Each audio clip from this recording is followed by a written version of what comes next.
Sir వాళ్ళ సొంత property అయిన వాళ్ళ ఇంటిపైనే మాకు లోన్ తీసి ఇచ్చారు.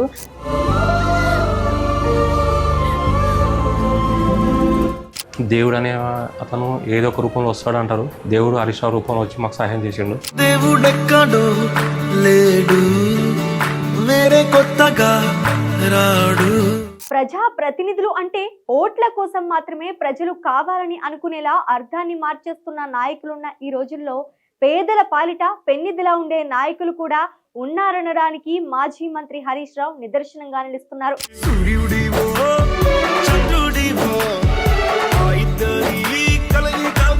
రాజకీయ నాయకుడు అంటే కేవలం పైన సమస్యలే కాదు, ఏ ఇంట్లో సమస్య వచ్చినా నేనున్నానని భరోసాను ఇవ్వాలి. కానీ హరీష్ రావు భరోసా మాత్రమే కాదు, ఓ పేద విద్యార్థిని చదువు కోసం ఇప్పటి వరకు ఏ నాయకుడు చేయని సాయం చేశారు.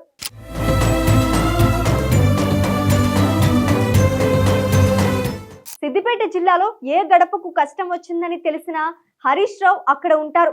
ఎన్నోసార్లు ఎంతో మందికి క్షణాల్లో సాయం అందేలా చూసే గొప్ప నాయకుడు. అలాంటి హరీష్ రావు ఈసారి చేసిన సాయంతో ప్రజల మనసులో మరో మెట్టు ఎక్కారు. సిద్దిపేటకు చెందిన కొంక రామచంద్రం టైలరింగ్ చేస్తూ జీవనం సాగిస్తున్నాడు. తాను పడుతున్న కష్టం తమ పిల్లలకు రాకూడదని ఆడపిల్లలు అయినా పై చదువులు చదివిస్తున్నాడు. తండ్రి కష్టాన్ని చూసి పిల్లలు సైతం బాగా చదువుతున్నారు. ఈ క్రమంలో పెద్ద కుమార్తె మమత విజయవాడలోని సిద్ధార్థ మెడికల్ కళాశాలలో ఉచితంగా MBBS సీటు సాధించింది, చదువు పూర్తి చేస్తుంది. అయితే మమత PG ఎంట్రన్స్ పరీక్ష రాసింది. ఆమెకు మహబూబ్ నగర్ లోని SVS మెడికల్ కాలేజీలో ఆప్థమాలజీ విభాగంలో సీటు వచ్చింది. ప్రభుత్వ కన్వీనర్ కోటాలోని సీటు వచ్చిన 3 ఏళ్ల పాటు ప్రతి ఏడాది 7.50 లక్షల రూపాయలు చొప్పున ట్యూషన్ ఫీజు చెల్లించాలి. ఇటు చూస్తే తండ్రి టైలర్ రెక్కాడితే కానీ డొక్కాడని పరిస్థితి. కానీ ఫీజు చెల్లించాల్సిన తేదీ డిసెంబర్ 18. బ్యాంకులో లోన్ తీసుకుందామన్నా అందుకు సరిపడా స్థిరాస్తులు లేవు.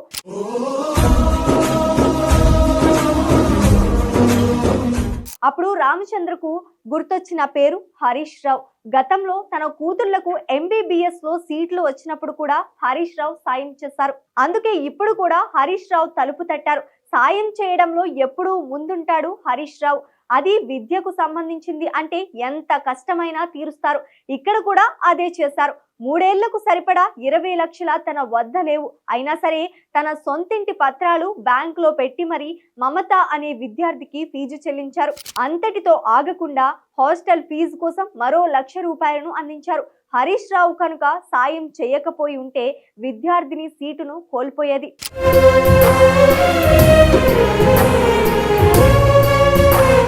ఇక హరీష్ రావు చేసిన సాయంపై ఆ కుటుంబం ఆనందంలో మునిగిపోయింది. ఎంతో కష్టపడి PG సీటు సంపాదించుకున్నాను, కానీ ట్యూషన్ ఫీజు 22.50 లక్షల రూపాయలు కట్టాలని కాలేజీ యాజమాన్యం చెప్పింది. దీంతో తమ కుటుంబానికి అంత స్తోమత లేదని ఎంతో బాధపడ్డాను. నాకు ఇంకా పై చదువులు చదివే యోగ్యత లేదనుకున్నాను. కానీ హరీష్ రావు చేసిన సాయంతో నాలాంటి పేద విద్యార్థిని కూడా ఉన్నత చదువులకు నోచుకుంటోంది. హరీష్ రావు లాంటి నాయకుడు సిద్దిపేటకు ఉండడం తమ అదృష్టంగా భావిస్తున్నట్లు విద్యార్థిని మమత అన్నారు. నా పేరు కొంక మమత, మాది సిద్దిపేట. నాకు SVS మెడికల్ కాలేజ్లో మహబూబ్ నగర్లో MS ఆప్థాల్మాలజీ సీట్ వచ్చింది. దానికి సంవత్సరానికి 7.5 లక్షల చొప్పున 3 సంవత్సరాలకి 22.5 లక్షలు అవుతుంది. ఇక అంత ఎలా కట్టగలము అని చెప్పేసి టెన్షన్ పడుతూ హరీష్ రావు సార్ దగ్గరికి వెళ్ళాము. సార్ వాళ్ళ సొంత ప్రాపర్టీ అయిన వాళ్ళ ఇంటిపైనే మాకు లోన్ తీసి ఇచ్చారు.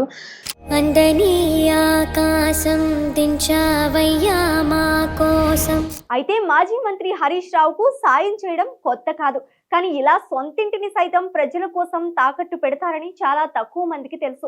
3 ఏళ్ల కిందట కూడా హరీష్ రావు ఆటో కార్మికుల సంక్షేమానికి తన ఇంటిని మార్టిగేజ్ చేసి బ్యాంకు ద్వారా రుణం ఇప్పించారు. ఆ ఫలితంగానే Siddipet auto credit cooperative society ఏర్పాటైంది. ఇది వందలాది మంది ఆటో కార్మికులకు కొండంత భరోసాగా నిలుస్తోంది. రుణం పొందిన ఆటో కార్మికులు ప్రతి నెల పొదుపు చేస్తూ రుణం డబ్బులను వాయిదాలు లేకుండా చెల్లిస్తున్నారు.